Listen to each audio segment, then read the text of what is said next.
প্রচলিত মিলাদ ও কিয়াম ইসলামের দৃষ্টিতে জায়েজ আছে কিনা? ভাইরা আমার, মনে রাখতে হবে মুসলমান হিসেবে আমাদের প্রিয় রাসূলের জন্য আমাদের দোয়া করতে হবে। যে রাসূল সাল্লাল্লাহু আলাইহি সাল্লাম পেট ভরে খানা খেতেন না, যে রাসূল সাল্লাল্লাহু আলাইহি সাল্লাম সারা জীবন অনেক কষ্ট সহ্য করতেন, যিনি দিনকে দুনিয়াতে বিজয়ী করবার জন্য অনেক মেহনত করে গেছেন, আমাদের পর্যন্ত ঈমান যেন আসে সেজন্য তার অক্লান্ত পরিশ্রম ছিল। সেই নবী সাল্লাল্লাহু আলাইহি সাল্লাম আল্লাহর হাবিব, আল্লাহর রাসূলের জন্য যদি আমরা দোয়া করি অর্থাৎ দুরূদ পড়ি, তাহলে লাভ আমাদেরই হবে। নবী সাল্লাল্লাহু আলাইহি সাল্লাম বলেছেন, মান সাল্লা আলাইয়া মাররাতান সাল্লাল্লাহু আলাইহি আশারা, যে ব্যক্তি আমার প্রতি অর্থাৎ নবীজি বলেছেন তার প্রতি যে ব্যক্তি একবার দুরূদ পাঠ করবে, আল্লাহ তাআলা ওই ব্যক্তির উপরে 10 বার রহমত নাজিল করবেন। আপনি একবার দুরূদ শরীফ পড়বেন, আপনার জীবনে 10 জায়গায় আল্লাহর অনুগ্রহ আপনার প্রতি নাজিল হবে।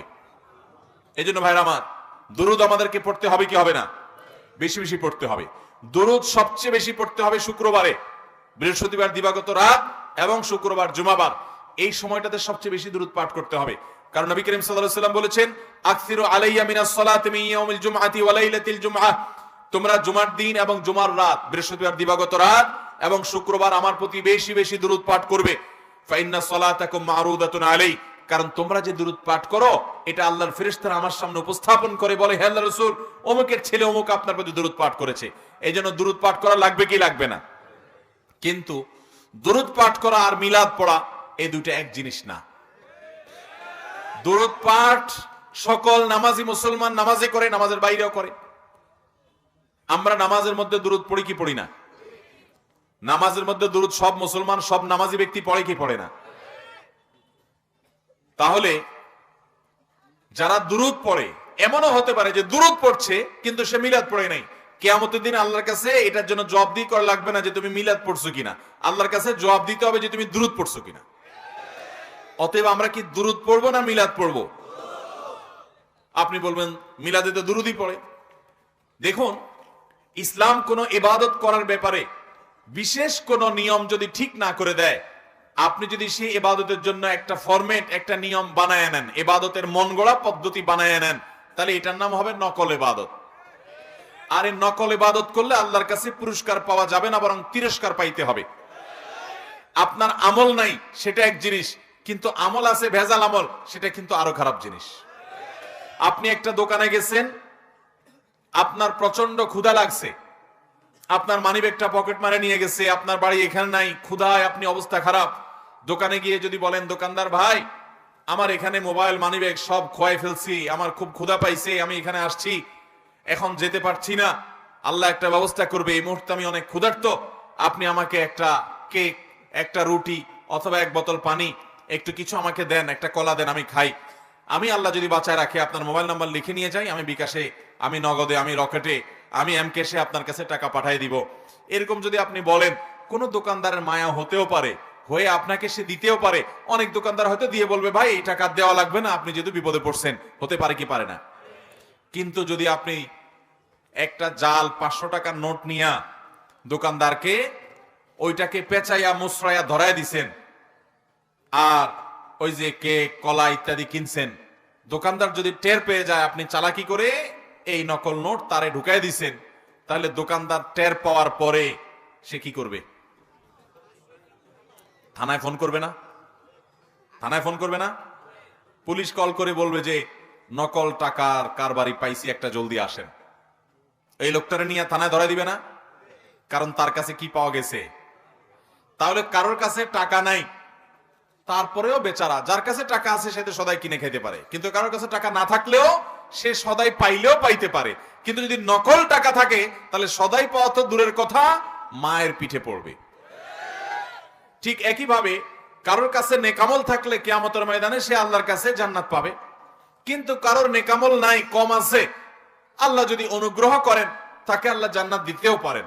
কিন্তু কেউ যদি ওই যে নকল আমল নিয়ে হাজির হয়, তো নবী সাল্লাল্লাহু আলাইহি সাল্লাম বলেছেন, কুল্লু বিদআতিন দালালা ওয়া কুল্লু দালালাতিন ফিন্নার, সকল বেদাতই হলো গোমরাহি, আর সকল গোমরাহির ঠিকানা জাহান্নাম। অতএব আমরা বেদাত থেকে বেঁচে থাকবো তো ইনশাআল্লাহ।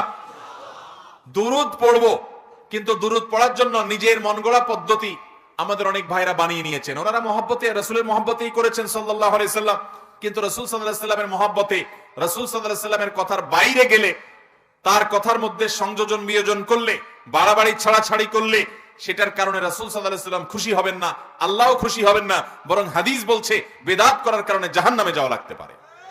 অতএব আমরা দুরূদ পড়ব। নবী করিম সাল্লাল্লাহু আলাইহি সাল্লামের জীবনী আলোচনা করার দরকার, বিভিন্ন সময় তার সিরাত আলোচনা করতে হবে, সেটাও করব। কিন্তু মনে রাখবেন, দুরূদ পাঠ করার জন্য একত্রিত হয়ে সবাইকে ডেকে ঘর উদ্বোধন করবেন, দুরূদ লাগবে। গাড়িটি উদ্বোধন করবেন, দুরূদ লাগবে। নতুন জমি আপনি সেখানে কাজ করবেন, দুরূদ লাগবে। এরকম বিভিন্ন জায়গা মিলাদের যে আয়োজন হয়, এগুলা ইবাদত যতটা মনে করে করে, এর চাইতে বেশি হলো আমাদের হুজুরদের অনেক ক্ষেত্রে ব্যবসা। আপনি যেই কোনো কাজে যাবেন, আপনি আমাকে দাওয়াত দিতে হবে, আমাকে দাওয়াত দিতে হবে, হুজুর ডাকতে হবে। হুজুর ডেকে আপনার ওই কাজটা করে দিবে, বিনিময়ে হুজুর টাকা পয়সা পকেটে নিয়ে চলে আসবে। অথচ ইসলাম আমাদেরকে শিখাইছে, আল্লাহ বলেছেন উদউনি আস্তাজিব লাকুম। হুজুরদের কাছে দোয়া 100 বার চাইবেন, ইমাম সাহেবের কাছে দোয়া চাইবেন, খতিব সাহেবের কাছে দোয়া চাইবেন, ওনাদেরকে এমনি হাদিয়া তোফা দিবেন, আলেম ওলামাদেরকে দিবেন, আল্লাহ খুশি হবে। কিন্তু মনে রাখবেন, আপনার যে কোনো দোয়া হুজুর ছাড়া কবুল হবে না, এটা ঠিক না। বরং আপনার দোয়া আপনি নিজে আল্লাহর কাছে যখন চাইবেন, আল্লাহ কবুল করবে কি করবে না। অতএব এই যে আমাদের কথায় কথায় বিভিন্ন কাজে আমরা মিলাদের আয়োজন করি, এই মিলাদের আয়োজন এইভাবে সাহাবীরা কখনো নবী সাল্লাল্লাহু আলাইহি সাল্লামের সময় সাহাবীরা একত্র হয়ে এরকম মিলাদের জন্য একত্র হইছেন, আবার দুরূদ পড়তে পড়তে দাঁড়ায় যাইতে হয়, এরকম কোন কথা সাহাবীদের জীবনে ছিল? আচ্ছা, নামাজের মধ্যে আপনারা দুরূদ পড়েন কি পড়েন না? নামাজে দুরূদ পড়েন না লালমনিরহাটের মানুষ? এই দুরূদটা কি আপনারা দাঁড়ায় পড়েন না বসে পড়েন? তো নামাজের মধ্যে দুরূদ পড়তে পড়তে আমাদের যে ভাইরা দাঁড়ায় যায়, তারা মনে করেন দুরূদ পড়তে পড়তে রাসূল হাজির হয়ে যায়, যেহেতু রাসূল চলে আসছে সেজন্য তার সম্মানার্থে দাঁড়ায় যেতে হবে। আচ্ছা ভাই, দুরূদ পড়তে পড়তে যদি রাসূল সাল্লাল্লাহু আলাইহি সাল্লাম হাজির হন, তো নামাজের মধ্যে একটা মসজিদে শত শত মুসল্লি একসাথে সবাই বৈঠকে বসে আল্লাহুম্মা সাল্লি আলা মুহাম্মাদ ওয়া আলা আলি মুহাম্মাদ কামা সাল্লাইতা আলা ইব্রাহিম দুরূদ পড়ে কি পড়ে না? তাহলে এই দুরূদ শত শত মানুষ যখন পড়ে, তখন রাসূল আসে না? তাহলে তখন দাঁড়ায় যাওয়া উচিত না? কি বলেন, তখন দাঁড়ায় যাওয়ার কথা না? কিন্তু আমরা নামাজের মধ্যে যদি দুরূদ শরীফ পড়তে পড়তে কেউ যদি মহব্বতের চোটে দাঁড়ায় যায়, নামাজ হবে? তো নামাজের মধ্যে যদি দুরূদ পড়ার সময় দাঁড়ানো না লাগে, তো নামাজের বাইরে দুরূদ পড়ার জন্য আপনাকে দাঁড়াইতে কে বলছে? আপনি বলবেন দাঁড়ায় দুরূদ পড়া জায়েজ আছে, আমি বলবো 100 বার জায়েজ আছে। দুরূদ বসেও পড়া যায়, দুরূদ দাঁড়ায়ও, কিন্তু বসা থেকে পড়তে পড়তে দাঁড়ায় যেতে হবে, এই কথা কোরআন হাদিসে কোথাও বলা? সাহাবীরা এবং খোদ নবী করিম সাল্লাল্লাহু আলাইহি সাল্লাম দুরূদ পাঠ করেছেন, কিন্তু দুরূদ পাঠ করতে করতে বসা থেকে সবাই দাঁড়ায় গেছেন, এরকম একটা জাল হাদিস দুনিয়াতে নেই। আল্লাহ তাআলা আমাদেরকে সুন্নাত অনুসরণ করার তৌফিক দান করুন, বিদআত থেকে বেঁচে থাকার তৌফিক দান করুন। কিন্তু এরপরও আমাদের যে সমস্ত ভাইরা মিলাদ পড়েন, আমাদের যে সমস্ত ভাইরা কিয়াম করেন, দিন শেষে তারা আমাদের ভাই, দিন শেষে তারা আমাদের নিজেদের মধ্যে কোন্দল গন্ডগোল করা যাবে না। আমি যেটাকে সঠিক মনে করি সেটা বলবো, সেটা করব। আমার ভাই যেটাকে সঠিক মনে করেন উনি সেটা করবেন, বলবেন, এটাই স্বাভাবিক। কিন্তু আমরা ভাই, আমাদের মধ্যকার গন্ডগোল হলে মাঝখান থেকে সুবিধা নিবে খ্রিস্টান মিশনারিরা, মাঝখান থেকে সুবিধা নিবে কাদিয়ানীরা, মাঝখান থেকে সুবিধা নিবে শিয়ারা, মাঝখান থেকে সুবিধা নিবে এই এনজিও গুলো, বিভিন্ন এজেন্ডা নিয়ে যারা এই দেশে এসছে তারা।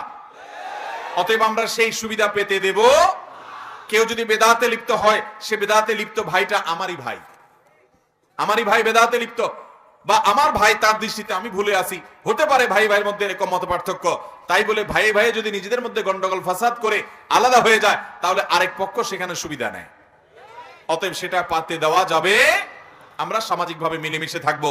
এই সমস্ত মাসআলার কারণে মত পার্থক্য থাকবে, কিন্তু গন্ডগোল থাকতে পারবে, বিধায় আমরা সাবধান থাকবো। ঠিক আছে তো ইনশাআল্লাহ?